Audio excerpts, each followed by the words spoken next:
যখন কবরের মধ্যে শোয়ানোর পরে 40 কদম ওখান থেকে চলে যাওয়া হয়, তখন যেই ফেরেশতার দায়িত্ব যে সওয়াল জবাব করার জন্য, দুনিয়ার মধ্যে যখন বলা হয় তোমার রব কে, তোমার রাসূল কে, তোমার দিন কি,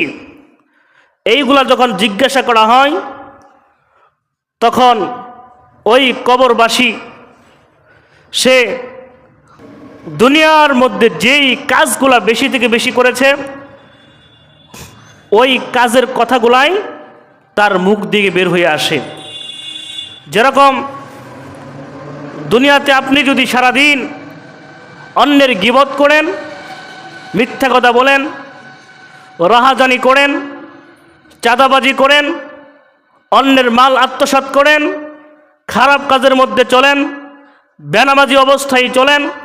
মুনাফিক অবস্থায় চলেন, কবরে শোয়ার পর সাথে সাথে ওই ব্যক্তির মুখ দিয়ে যেই কাজগুলা দুনিয়ার জমিনে বেশি বেশি করতেন ওই কথাগুলোই তার মুখ থেকে বের হয়ে আসে। আর যেই বান্দাগুলা দুনিয়াতে বেঁচে থাকার সময় 5 ওয়াক্ত নামাজ পড়েছে,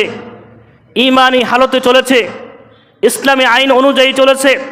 আল্লাহর কোরআনকে বিশ্বাস করে ওই অনুযায়ী চলেছে, আমার নবীজির হাদিসকে বিশ্বাস করে ওই পথে চলেছে, তাদেরকে যখন সওয়াল জবাব করা হয় কবরের মধ্যে, তারা সঠিক উত্তর তাদের জবান থেকে বের হয়ে আসে। সুবহানাল্লাহ।